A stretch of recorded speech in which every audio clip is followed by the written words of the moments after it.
ओं नमो भगवते वासुदेवाय नम नमस्कार बंधुगण आपण मानकु आम यूट्यूब चैनल को स्वागत। बंधुगण आजिर भिडियो आमे आपण मानकु कहिबाकु जाउछु 30 तारिखर दिनटी आपणकर किपरि कटिबो। जदि आमे कहिबा ए दिन आपणक पई किपरि साब्यस्त हेबो ता सहित जदि आमे कहिबा केउ केउ क्षेत्र रे आपणकु फायदा हेबो केउ सबु जिनिस रे आपणकु सावधानता अवलंबन करबाकु पड़िबो आपणकर लव लाइफ किपरि रहिबो क्यारियर किपरि रहिबो बिजनेस आउ व्यापार किपरि रहिबो ता सहित स्वास्थ्यर महत्वपूर्ण इनफॉरमेशन मध्य आमे भिडियो रे आपण मानकु कहबू आ भिडियो शेष रे आमे आपण मानकु गोटे उपाय विषय कहबू जहा द्वारा आपण आजिर दिन को आहुरी अधिक शुभ और मंगलदायक साब्यस्त करि परिबे। तेणु आगो को भिडियो आरंभ करबा पूर्व आपण को हमर रिक्वेस्ट कि जदि आपण हम चैनल रे नुआ आछंती तो चैनल को सब्सक्राइब करंतु सांगरे नोटिफिकेशन बेल को मध्य ऑन करंतु जहा द्वारा समय समय सह प्रति भिडियो नोटिफिकेशन आपन को सर्वप्रथम मिल जिवो। तो आसंतु जानिबा 30 तारिखर दिनटी आपणकर किपरि रहिबो। जदि आमे विशेष भाव में आज आपन को कहबू तो सबुठारु प्रथमे कहबू कि कौन आज आपणक पई पॉजिटिव रहिबा पई जाउछि। जदि आमे कहिबा आज अचानक धन लाभ प्राप्तिर आपणक पई अनेक ही जोग बनु अछि ता सहित आपणकर सब प्रोब्लेम मध्य आज दूर हेबो। आपण आपणक कर्म उपरे भरोसा रखिकी निज काम कार्य को भल दिग देबारे ट्राए मध्य करिवे जहा द्वारा समय अनुसार आपण को बहुत भल धरणर सफलता मध्य प्राप्त हेबो। एहा सहित जदि कहबा उन्नति संबंधित कौनसी शुभ समाचार मध्य आज आपण को प्राप्त हेबो। आध्यात्मिक क्षेत्र में जड़ित कौनसी अनुभवी व्यक्तिर सानिध्य मध्य आज आपण को प्राप्त हेबो। विद्यार्थी माने निजर लक्ष्य प्रति एकाग्रचित्त रहिबे तथा तार परिणाम मध्य आपण को उचित भाव में प्राप्त हेबो। एहा सहित जदि कहिबा जो काम पूर्व किछि समय अटकी रहिथिला तो से सब काम पूरा हेबार विशेष भाव में जोग बनुछि। आपणकर योग्यता एवं प्रतिभा खोलिकी लोकंक सामना को आसीबो। निज प्रतिद्वंदिता उपरे आपण सफलतार विजय मध्य प्राप्ति करिवे। आपण आपणकर व्यक्तित्व एवं नुआ विस्तार को नहीं आगो को मध्य बढ़िबे जहा द्वारा आपणकर व्यक्तित्व रे आश्चर्यजनक स्थिति देखिबाकू मिलिबो। संतानक शिक्षा एवं क्यारियर आदि संबंधित कौनसी बड़ निर्णय मध्य आज आपण नहीं पारंती। विद्यार्थी पाठपढ़ा आउ क्यारियर संबंधित समस्यार समाधान हेबो जहा पई समस्ते आपण को खुशी अनुभव रे देखिबे। ता सहित आपण आपणकर कौशल क्षमतार भरपूर व्यवहार करिवे। बड़ वृद्धंकर आशीर्वाद एवं कृपा मध्य आज आपण को विशेष भाव में प्राप्त हेबो। स्वास्थ्य रे सुधार आसीबा कारणरू आपण आपणक भितरे नुआ ऊर्जा को अनुभव करिवे एवं आपण पूरा आत्मविश्वास सहित निज कार्य प्रति ध्यान देबाकू ट्राए करिवे। कौनसी संपर्कित संबंधित शुभ समाचार मिलवा कारणरू मनरे प्रफुल्लता रहिबो। ता सहित जदि कहिबा आपण समस्ते व्यवहार कुशल नजर आसिबे। आपण बुद्धिमता एवं हुशियारीर सह सबु कार्य को करी मध्य नेबे जहा द्वारा आपण को काफी खुशीर अनुभव मध्य हेबो। ता सहित आसंतु जानिबा आज आपणक पई कोन नेगेटिव रहिछि। जदि कहिबा आज सामाजिक मान सम्मान प्राप्तिर विशेष भाव में संभावना बनुछि। कौनसी ना कौनसी कार्य को स्थिरता और गंभीरता पूर्वक करंतु जहा द्वारा आपण को सफलता एवं सम्मान निहाती भाव में प्राप्त हेबो। सबु संबंध खराब हेबार संभावना आपणकर बनुछि। धन संचय करिबार प्रयास आपणकर मध्य आसीपारे तेणु आपण सावधान रहंतु। एहा सहित आर्थिक मामला रे सावधान रहिबार आवश्यकता रहिछि। भाई भौणी द्वारा संपत्ति आउ बंटवार संबंधित विवादर स्थिति मध्य आपणक पई आसीबो। आपसिक समंजस को बिगाड़ंतु नाही। युवा वर्ग निजर क्यारियर सहित कौनसी प्रकार आज समझौता करंतु नाही। ता सहित आज आपणक आपणकर क्रोध आउ आक्रोश उपरे काबू रखिबार आवश्यकता रहिछि।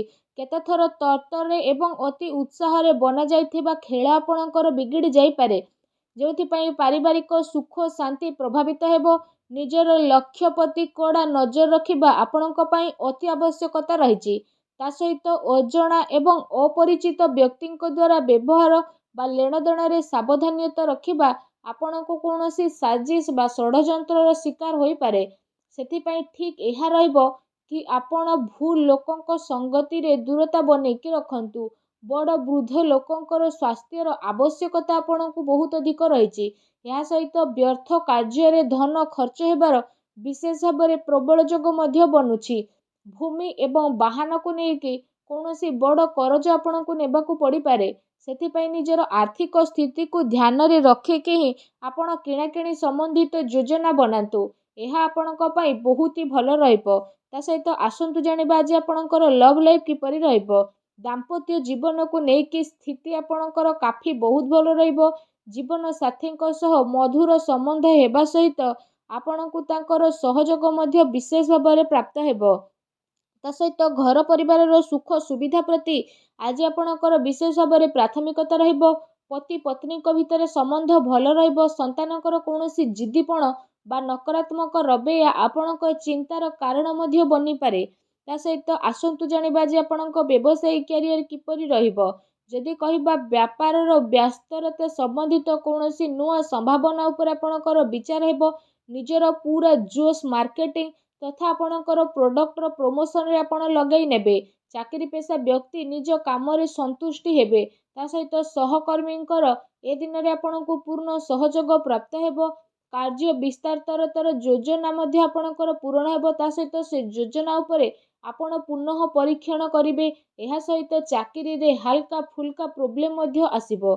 ଏହା ସହିତ ନିଜର ବୁଦ୍ଧିମତ୍ତା ଏବଂ ବିବେକର ସହ ଆପଣ ସବୁ ପ୍ରୋବ୍ଲେମର ଉତ୍ତର ମଧ୍ୟ ବହୁତ ହି ଶାନ୍ତିପୂର୍ଣ୍ଣ ରୂପରେ ବାହାର କରିନେବେ। କୌଣସି ବଡ଼ ଅଧିକାରୀ ବା ରାଜନୀତି ବ୍ୟକ୍ତିଙ୍କ ସହିତ ଯଦି କହିବା ଆପଣଙ୍କ ସାକ୍ଷାତ କାରଣରୁ ଆପଣଙ୍କ କାମ ବହୁତ ହି ଆସାନୀରେ ବନିବ।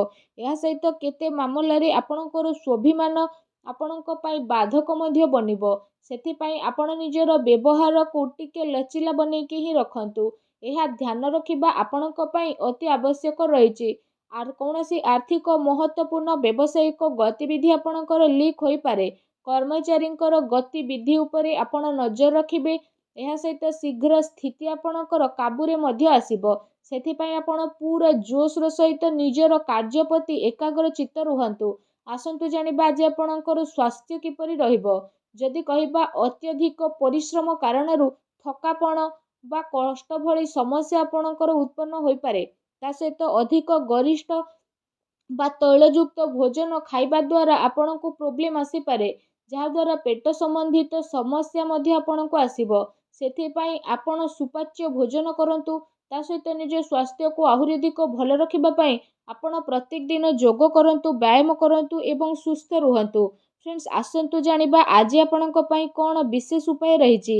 ଆଜି ଆପଣ ସ୍ନାନ ଆଦି କରିସାରିବା ପରେ ବିଶେଷ ଭାବରେ ଗୋଟେ ନଡ଼ିଆକୁ କଳା କପଡ଼ାରେ ବାନ୍ଧି ଦିଅନ୍ତୁ ଏବଂ ତାକୁ 100 ଗ୍ରାମ କଳାର ତିଳକ ଏବଂ 100 ଗ୍ରାମ ବିରିର ଡାଲି ତା ସହିତ ଗୋଟେ ତିଳ ସହିତ ଆପଣ ଭଗବାନ ଶନିଦେବଙ୍କୁ ସ୍ମରଣ କରିକି ପ୍ରବାହିତ ଜଳରେ ଭସେଇ ଦିଅନ୍ତୁ।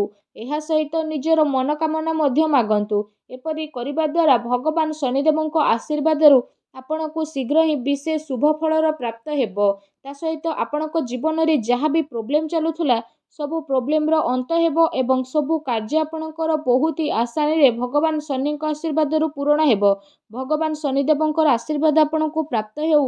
ସଚ୍ଚା ଦିଲରେ କମେଣ୍ଟ ବକ୍ସରେ ଜୟ ଶନିଦେବ ବୋଲି ଅବଶ୍ୟ ଲେଖନ୍ତୁ ଓ ଭିଡ଼ିଓକୁ ଲାଇକ୍ ସେୟାର କରିବାକୁ ଭୁଲନ୍ତୁ ନାହିଁ। ଧନ୍ୟବାଦ।